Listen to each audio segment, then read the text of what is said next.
The next session is a panel session entitled Keeping Positive, Learning from Deprescribing Trials. And we have four really fantastic leaders in deprescribing who are going to share information, and we're going to have plenty of time for conversation. So I will introduce them going from right to left, my right to left. So first is Dr. Emily McDonald from McGill. She is an internist and researcher and director of the Canadian Medication Appropriateness and Deprescribing Network, and a big leader in the planning of ICOD 2026 next April. She's the co-inventor of MedSafer, a deprescribing software tool, and leads pragmatic trials focused on drug safety and polypharmacy. We are also really happy to welcome Dr. Katarina Jungo, who is at Brigham and Women's Hospital and Harvard Medical School, where she's a postdoctoral fellow in the Center for Healthcare Delivery Sciences. Her research focuses on digital interventions to optimize medication use and patient-centered approaches to deprescribing. We also are very happy to welcome Dr. Elizabeth Bayless, who is a senior investigator at Kaiser Permanente, Colorado Institute for Health Research and a professor of family medicine at the University of Colorado. And her research focuses on improving the care for people with multiple chronic conditions and the role of deprescribing.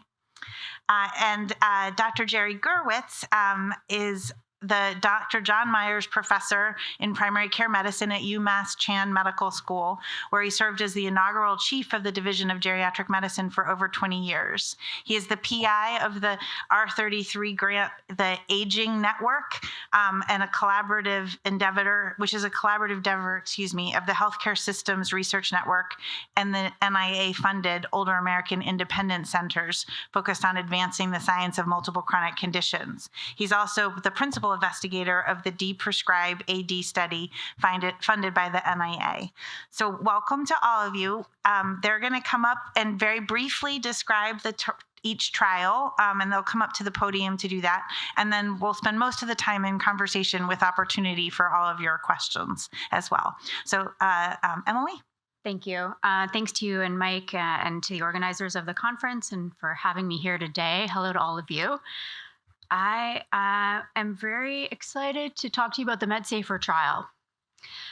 So back in 2015, when we conceived of this trial 10 years ago, I remember my co-PI and I sat and we debated the primary outcome. And we were both actually in our first year as researchers, and we said, we want a hard outcome. We want to show a reduction in adverse drug events. And there was a more senior scientist on our team, and he said, Emily, Todd, that's a bad idea. You should pick reduction in potentially inappropriate medications as your primary outcome, because you could probably show that, and you're putting yourself at risk by choosing adverse drug events as the primary outcome. And we said, no, we're diehards, we're young scientists. This is really where we want to go. So fast forward to a really big trial that we ran across Canada called MedSafer, which was close to 6,000 participants. The study took place in acute care, so people were hospitalized on an internal medicine ward or on a family medicine unit, and everybody was 65 or older, and they were taking 5 or more medications. So pretty general inclusion criteria. The intervention was MedSafer, which was an electronic tool to provide a report that gave some guidance on deprescribing. So we called them deprescribing opportunities, and we paired them with medication review. And I guess it's important to know that in all our hospitals, medication reviews were taking place as part of standard of care, but they looked like medication reconciliation. So people were ensuring that there were no duplications, no omissions, that medications didn't interact with each other pharmacokinetically, and also that medications were adjusted for renal function. So that was the standard of care. And we said, we think we can augment this and use medication reviews as a point of care, a contact with the healthcare system to flag to the treating team some opportunities to deprescribe. So we did this in a cluster randomized trial. We showed that we were able to dramatically increase potentially inappropriate medications. So that was our secondary outcome. So an absolute increased risk difference of 22%. number needed to treat of about 4 or 5, so highly effective with no effect on adverse drug events measured at 30 days post-discharge. So this maybe our trial is famous for being both positive and negative. Yeah. So, I think it's going to be really fun today to talk about, how do we select outcomes for deprescribing trials? It's certainly something that I've spent many nights since thinking about. Some of the points that I want to bring to the table that are based on the findings of MedSafer are we may want to consider going forward some kind of hierarchical primary outcome. I also do drug trials. I do trials in infectious diseases. And you may have started to notice in the last couple of years, there are newer outcomes that are being used, something called DOR, desirability of outcome ranking. And there are also win odds and win ratios. And so there are newer types of outcomes for clinical trials that are being used outside of the deprescribing sphere. That could lower the sample size, perhaps, and potentially capture the benefits of deprescribing by placing them in an ordinal outcome. I think that could be something really interesting to talk about today. I have to advocate that all trials need to capture adverse drug withdrawal events as an outcome. Super important for clinicians in order to convince them about the safety and also for patients. What I learned was that not all PIMs are created equal. So MedSafer provided recommendations to deprescribe based on Beers criteria, stop criteria. And so we stopped a lot of medications, but some of those medications were docusate. And so not all of those are going to have a downstream effect on reducing adverse drug events. We learned stopping a chronic, potentially inappropriate medication, one that you were taking before you came into the hospital, might not have as large an impact on adverse drug events in the 30 days after you were discharged as preventing a new PIM in hospital. And some of this work comes from Daniela Weir, who showed that the greatest number of adverse drug events after you leave the hospital come from new PIMs, as opposed to chronic PIMs, because there's a bias, right? If you've been on a chronic PIM, it's possible that you've tolerated it for a long time. And so what's to say that stopping it is going to prevent an adverse drug event in that, short-term window, 30 days after you leave the hospital? So thinking about preventing new PIMs in hospital might be more important for a post-hospital discharge outcome.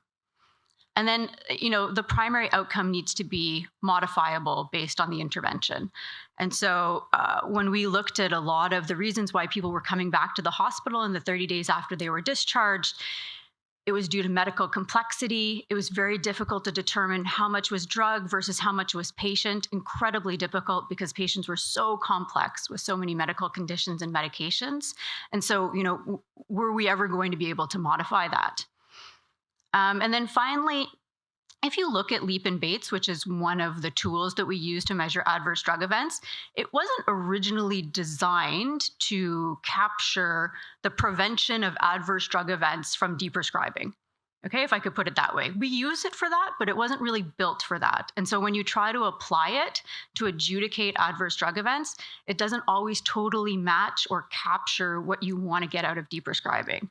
So it doesn't always pick up on the benefits. And again, it's really hard to say, oh yeah, that's a 5 or 6 on a 6-point scale, saying it's probably or for sure due to a drug. A lot of times with these patients, the number of comorbidities, the number of medications, you end up with something like a 3. Okay, so those were the main points that I wanted to bring up based on MedSafer, and I'm excited to hear from my colleagues. Thank you so much for including me in this panel discussion, and I'm excited to present some of the key lessons learned from the Optica trial, which we conducted at my previous institution in Switzerland. Optica was a cluster randomized controlled trial conducted in primary care settings with adults aged 65 years and over who had 3 or more chronic conditions and used 5 or more medications. Each participating PCP represented one of the clusters. And for feasibility reasons, the trial took place in the Swiss German-speaking part of Switzerland. Our intervention was a structured medication review conducted by the PCPs. It was centered around an electronic clinical decision support system that was based on the stop and start criteria. Therefore, the trial was not only about deprescribing, but medication optimization more broadly. In the control group, PCPs were instructed to have a medication discussion in line with usual care with their patients. We had 2 co-primary outcomes, First, we looked at whether medication appropriateness improved. And second, we looked at whether there was a reduction in prescribing omissions. Both groups showed an improvement in medication appropriateness at 12 months, but the differences were small. The control group improved a little bit more when it came to reducing prescribing omissions, but overall, the findings were inconclusive as to whether the intervention improved medication appropriateness or reduced the number of prescribing omissions. Our implementation evaluation showed that in the intervention group, around 2/3 of the patients had at least one prescribing recommendation implemented, and on average, one prescribing recommendation was implemented per patient.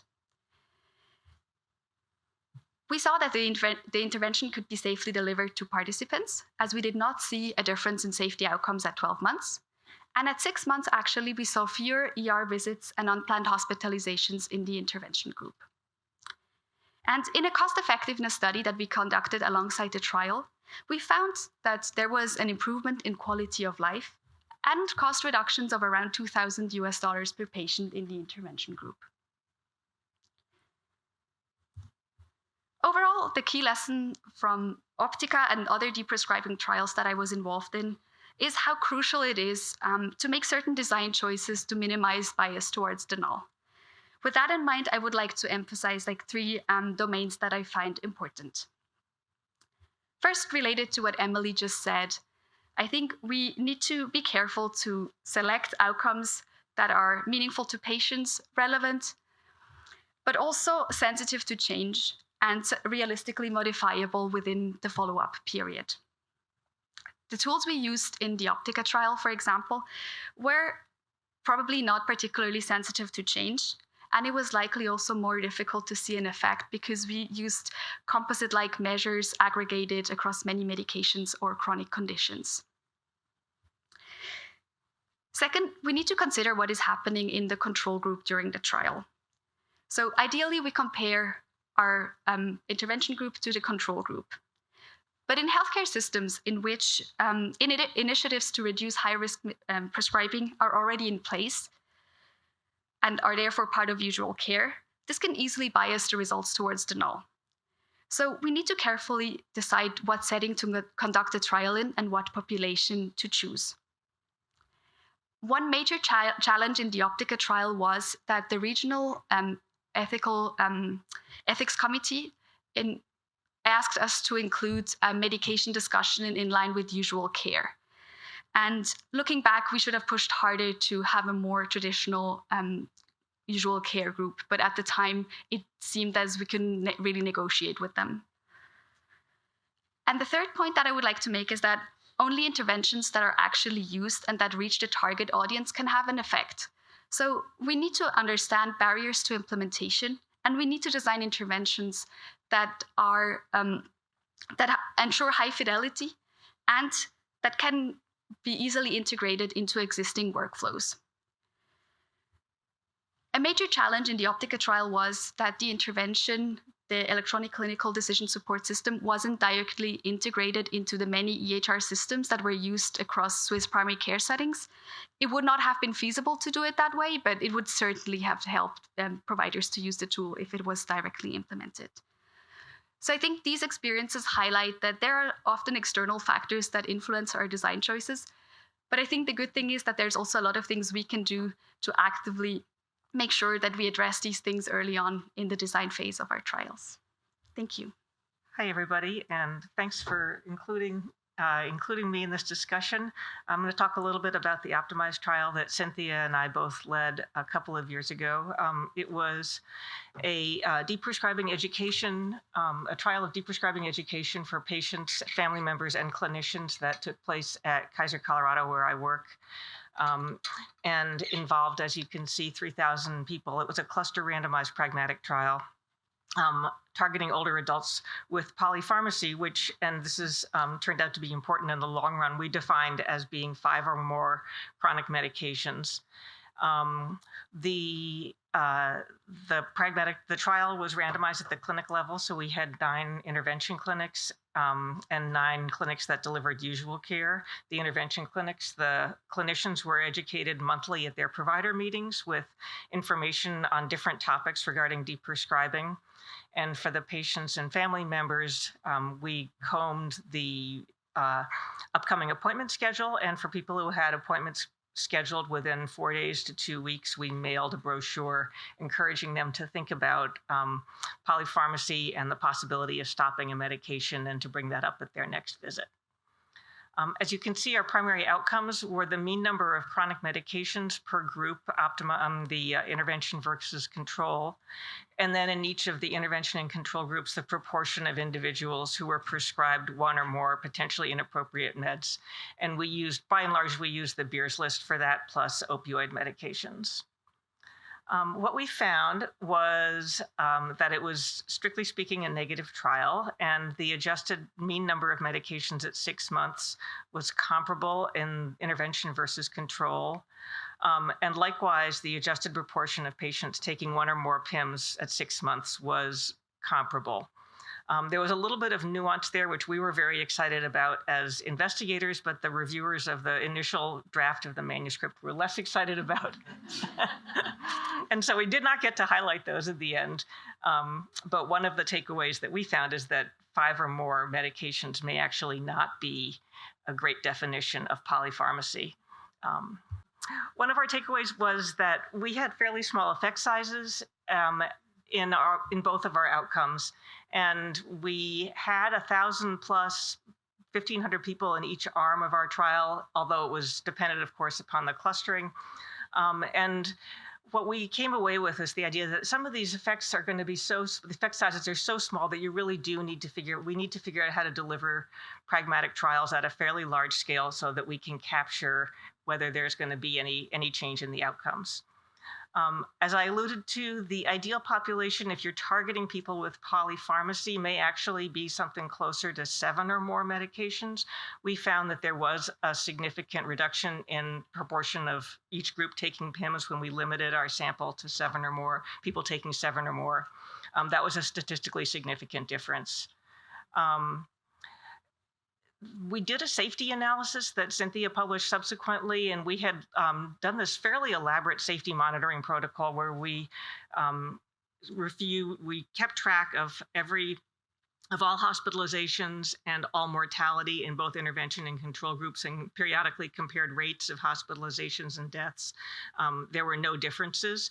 And then in addition to that, we had a heroic team that manually reviewed medical records for every 3rd hospitalization and every death in each group, and did not find any differences between the 2 groups in terms of hospitalizations or mortality. So we think that at least with that laborious approach to safety monitoring, it's perfectly safe to provide deprescribing education. And then when Orla Sheehan led a summary of what we learned qualitatively from talking to patients and family members who had experienced the intervention. And there were really quite a variety of preferences that people expressed as to how they would like to receive deprescribing education. Some people were fine with having a mailed brochure. Other people suggested that perhaps it should be provided at the point of care when they're really ready to talk. Then there was a competing demands issue that came up with that. So there's no perfect approach. One of my favorite suggestions from a patient was that perhaps we should include deprescribing educational material in all the mail order pharmacy deliveries, which had which I thought was a great idea. So those were our learnings. There were others, which I'd be happy to talk about later, but that's enough. So thanks. So I'm thrilled to be here, and it's a real privilege to be with my colleagues up here on this panel. I want to thank Amy and Kristen for sharing the summary of this trial with you prior to my presentation. And I want to thank Liz for setting me up for this presentation. I think Liz said that maybe 1,000 or 2,000 people isn't enough. So our trial, Deprescribe AD, had 12,787 people. adults age 50 and older with Alzheimer's dementia taking antipsychotics, sedative hypnotics, or anticholinergics. And this was conducted in 2 large national health plans. The participants were randomized into 3 arms, a patient and prescriber arm where they both got educational materials mailed to them, a prescriber-only arm where only the prescriber got the materials, and a usual care arm. The primary outcome was dispensing of the targeted medication during a 6-month observation period. And I'll just summarize. You already saw the figure, which I'll show you again, that there were no differences across these 3 arms. So I just want to let you know, it wasn't just a letter these people got. They got a lot of stuff in this envelope. So cover letter, patient information, pocket card about talking to your doctor, a website to access, the prescriber got a tapering guide and algorithms. So they got a lot of things. And what did this trial leave me thinking? So let me share with you some of my thoughts. So, and I've thought a lot about this because when you work on something for many years and it fails, you have a lot of thinking to do. So, number one, context seems very important. Why does doing the same thing that is done in Canada seem to work in Canada but not the United States? I don't totally get that. Number one. Number two, focusing on persons living with dementia adds, I think, tremendous complexity and increases the level of difficulty in doing these deprescribing trials. This is something, number three, that I've thought a lot about because I've looked at the deprescribing literature, and it seems like there's a consistent pattern that if there's informed consent, the intervention is more likely to work. And I'll let you think about that a little bit. But does that somehow prime the intervention? I think it might. The holy grail of deprescribing is impacting clinical outcomes. Can we ever get there? As has been mentioned, deprescribing is only half the challenge, and medication optimization includes sometimes initiating needed drugs in older adults. Okay, this is something I struggle with, and I want somebody to talk me out of this. Can a large, simple, pragmatic deprescribing intervention ever be successful?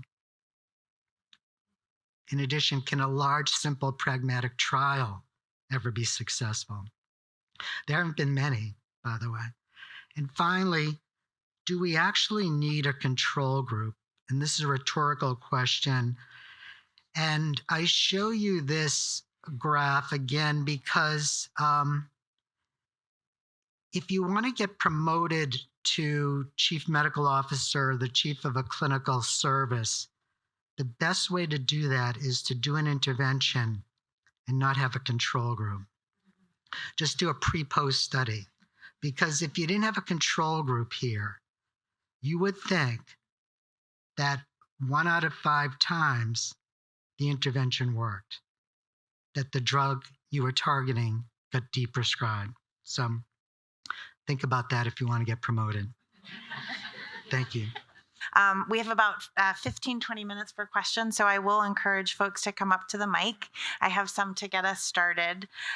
But just a little bit of reflection. I feel like we heard a lot of great comments from all of you about, as we think about designing the next generation of deprescribing interventions, thinking about who should be targeted, whether that's dementia or not, number of meds and how many it would be is important.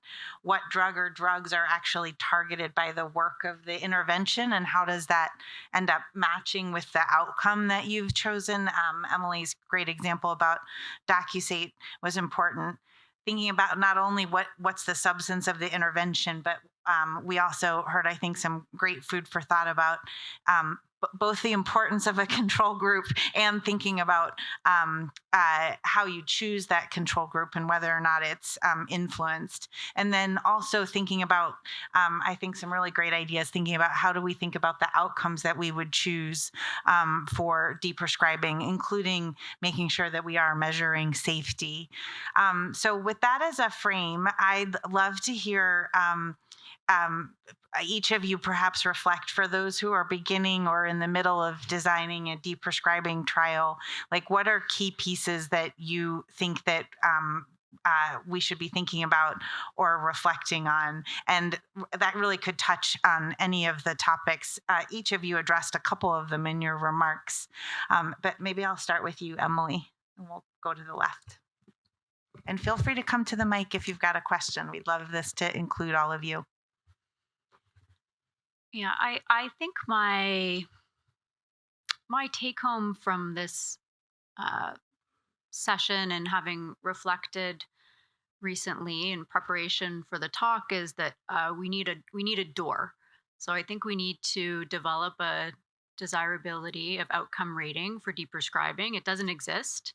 It needs to be built with stakeholder input. And a door looks something like, you start at the top and you're alive with no complications, and at the bottom of the outcome, you're dead. But in between, you have more desirable outcomes. And so you can include things like safety, like alive with no adverse drug event and no adverse withdrawal event, for example. And if you have a door that has 5 or 6 outcomes, I think it helps to address the sample size issue. It's very hard to run a trial of 12,000 participants. It's very costly. But I see there are a number of systematic reviews coming out like recently in the last 3 months, and probably upcoming the next 3 months, that show that when you start to combine all of our trials together on a population level, there is a tendency towards reduced mortality. And so I do continue to believe that deprescribing PIMS does have an impact on hard outcomes, but that we need to pick a better outcome in order to capture that, and that we should get together.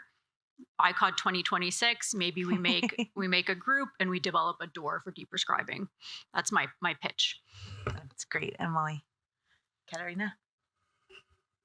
So I feel like one main takeaway for me is that even if the main outcomes of a lot of the trials were negative, I feel like we learned so much from them, from their secondary data analysis, or like plant health economic analysis, or implementation evaluations. And I think we should really see how we can go from there to getting all the answers that we still need, because I feel like there's still a lot of answers. We heard this morning about safety and so on. And to someone planning a trial, I would really say whether or not, when you're designing the trial, think about the different steps, whether it's the right level of randomization, the blinding procedures and everything. Think about it critically, because it will really influence your trial down the road. And as soon as the data collection has started or ended even, there's no way for you to go back and change anything. So it's really worthwhile to give it a bit more thought at the beginning. Thanks. I think for me, one of the areas that we started talking about a lot in the wake of the optimized trial, and that we've both thought about a fair amount since, is measurements and analytic methods, and for being able to understand get and understand the outcomes that we want to look at, especially at scale, going back to the large numbers, whether or not it's in pragmatic trials or observational data. I think it's very hard to currently measure exposures and outcomes that occur in deprescribing studies, whether because the exposure is the cessation or the reduction of a medication, which is very hard to capture, and then the outcomes, which range from safety outcomes like changes in adverse drug events or adverse drug withdrawal event occurrences, in addition to process outcomes of medication reduction, and then the holy grail of downstream clinical stabilization or improvement of some kind.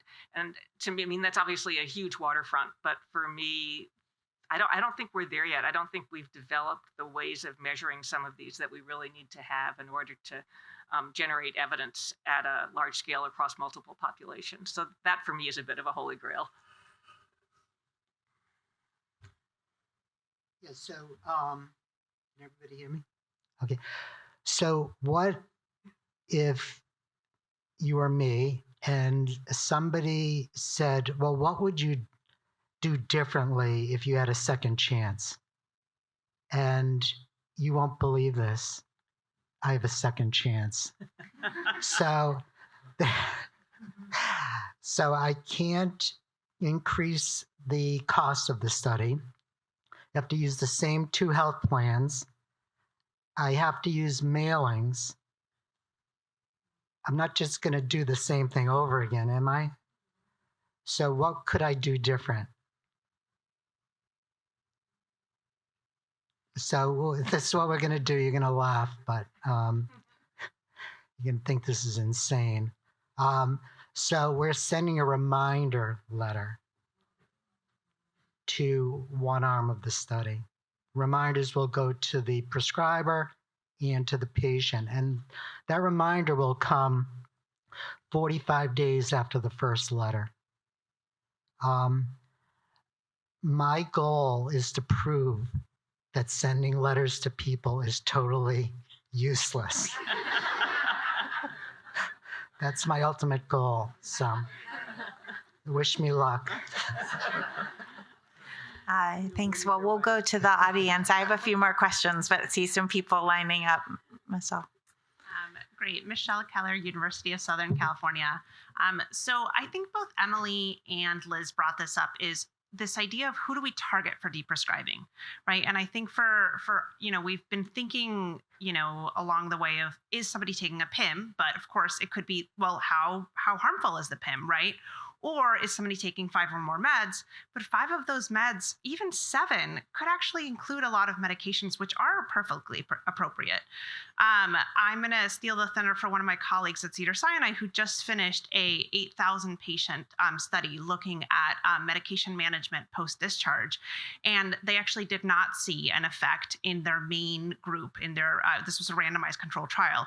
But what they did see in one of their subgroups was that patients with the lower levels of medication and health literacy were the ones who really benefited the most. And so I wonder if some of our thinking is really around not just number of medications, not just PIMs, but really kind of thinking really holistically, right? Is it focusing on patients with frailty who are already at risk for hospitalization, who are taking, 7 meds?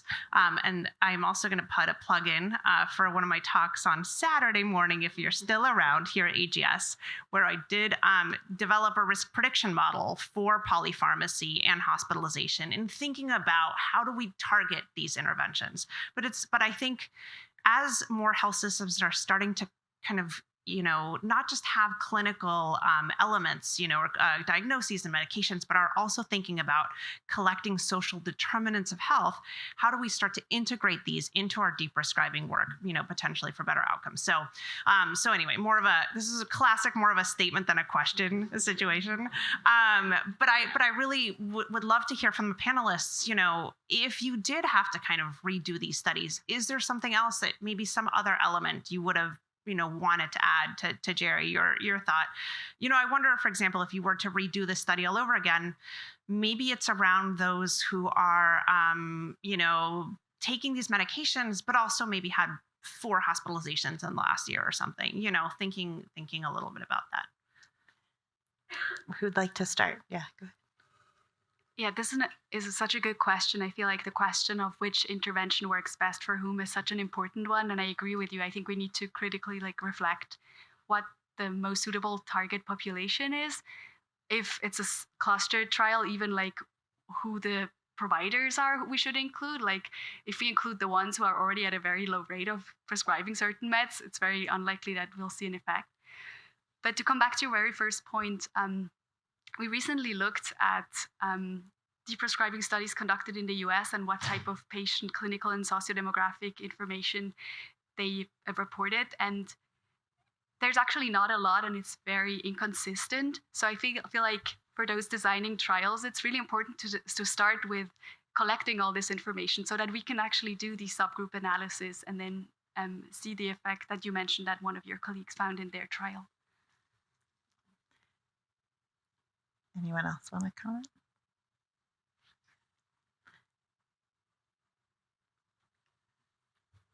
So those are really good points. And I want you to help me because I keep getting stuck on these technical points about informed consent, Canada. I can't get my mind off Canada.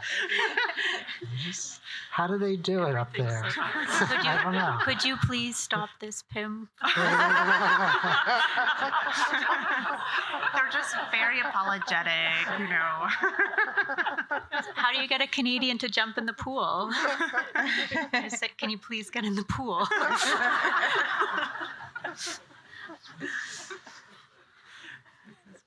Thank you. Hi, I'm Matthew Groudon from Geriatrician University of California, San Francisco. Really interesting discussion, and one thing that struck me, and it's a little not too dissimilar from the end of what Michelle was talking about, but it felt like when we were often talking about like which patient population, so kind of static features in a way in terms of what, you know, their med burden, their comorbidities, maybe they have dementia, et cetera. And I was trying to contrast that clinically with what we do and see in geriatrics, and it feels like one thing that would be helpful to define is the dynamics of when in a given individual it's most helpful to consider and most impactful to do a deprescribing intervention. And so thinking about like sentinel events, and I know some of the trials have kind of hinged more on like hospitalization, but you know, maybe, you know, other things like falls or changes in someone's social support around cognitive impairment, things that I think are hard to implement, but I think in the real world we see where the sometimes clinically it just makes the most sense. So I'm just curious what people think in terms of that kind of dynamic element, whether it can be implemented at all. Another one I often think of is like renal function, like maybe someone's been on X drugs for a while and now they have AKI or they have new CKD, far more likely to have some sort of adverse drug event in that context. So kind of looking at people in terms of how they're changing in this kind of over time. I could maybe comment. Yeah, this is actually why I think we need a door, and those could be components of the door. So you could have like alive without a fall, alive with maintained cognition, and so you could put them into like a desirability of outcome ranking, and you'd be able to capture all of those as opposed to what we've commonly been doing, which is listing them as secondary outcomes individually, which aren't powered to show a difference on their own. But if you put them into a different type of outcome, you know, like we kind of need to take a look at how some other specialties are running trials like cardiology, where, yeah, we do have to maybe pick a higher risk population in order to get more events, in order to properly power the study. That does mean the study is going to maybe cost more or take longer to run, and the recruitment time will be longer, but it helps with the power issue. And then, yeah, you could definitely have an outcome ranking that included some of those very important outcomes that you've mentioned that would help power the overall outcome for the trial. Liz, did you want to comment? This is more of an anecdote than a recommendation for study design, but I work in this gigantic healthcare system, as many of you do, especially the VA, for example. But I think this is often done as part of quality improvement projects, so we just don't study it. For example, identifying people who have changes in renal function and maybe switching their medications in one way or another, or identifying people who reach a certain age and targeting them to have their SSRI switched from one to another because it's a lower risk profile. And so, you know, maybe in terms of learning from that, there are actually QI initiatives or target populations that have been already defined, and there's already action being taken that we could potentially learn from, because that is a sort of a moment to identify the discontinuation, right? And then that from that point on, the outcomes could be monitored. I would say you make incredibly good points. I do think the world is kind of resource constrained. So what can you reasonably do? What's pragmatic? You don't have unlimited resources. And in the context of unlimited resources, you can do anything. We have unlimited drugs. Yeah. We have unlimited drugs, but Yeah. we don't have unlimited clinical pharmacists. Yeah. We just don't. And we don't have unlimited time to interact with our patients, either in person or through telemedicine. So I do think that's a challenge. Now, everybody would say AI is going to deal with that, but we'll see. Thank you. We'll take one more question, and then we'll wrap up. Very interesting session. Namrata Singh, Jerry Rheumatologist, Seattle. I wasn't going to come and comment, maybe would have talked to you on the offline, but I wanted to say I'm very new to deprescribing trials. In fact, just learning so much today.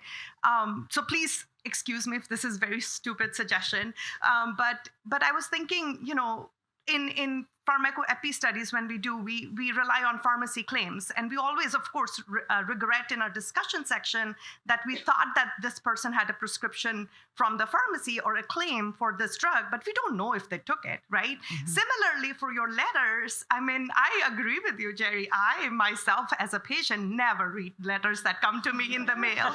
So a part of me is thinking, like, if you are getting lucky enough to redo it, so the suggestion I'm thinking of is, can you, in the visit, when the patient comes in the clinic, say, while they're waiting, right?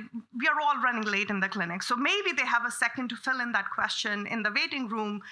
Did you receive some deprescribing material in the clinic or at home and had a chance to review it? Maybe a two-part question. Did you receive it? Yes, no.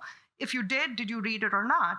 And then you probably could do a intention to treat versus per protocol, right? Like, so people who already said no, didn't receive it, or didn't read it, they shouldn't be part of those patients you're counting as 4,000, 12, 8,000 in the arm, So that's one thing I think if you were to redo it, maybe can consider. But again, I'm just like shocked that after all this investment, this, again, I think is some drawback of letters. People don't read letters in mail. Yeah, Liz's study, your study is more aligned with what Nimrata is saying. Yeah, probably. The provider. So you really think it's stupid to send the second letter? I would invest in a questionnaire. Yes, no, did you read it? Liz, I think you should comment, but I'll just say, I think there's no question in my mind that we've learned that engaging patients or sometimes caregivers matters in deprescribing. But I think, to me, the question is, what's the right mechanism to do that? Liz, I want to let you comment. I don't think I can add too much because I'll repeat myself, but I don't think there's one size fits all. I think if we think that the point of care is great, then the point of care is actually very full, and patients and providers come to the point of care with their own agendas. And if we talk to people, they say that everybody has their preference for how they'd like to receive information. Right. And I just think, in a way, we kind of need a toolkit of ways to talk about it, and on the way to a culture change, if possible. Yeah. Well, that's a great way to close. We've definitely been interested to thinking about how deprescribing and setting patients up for deprescribing is just part of like the culture and the expectation. I forget who it was who was earlier who noted in a talk that patients being informed maybe as things are being prescribed is really the first time where we want to be laying the seeds or the foundation for education around deprescribing in the future. Well, I want to thank all four of you. This was a great panel. I really appreciate all of your time.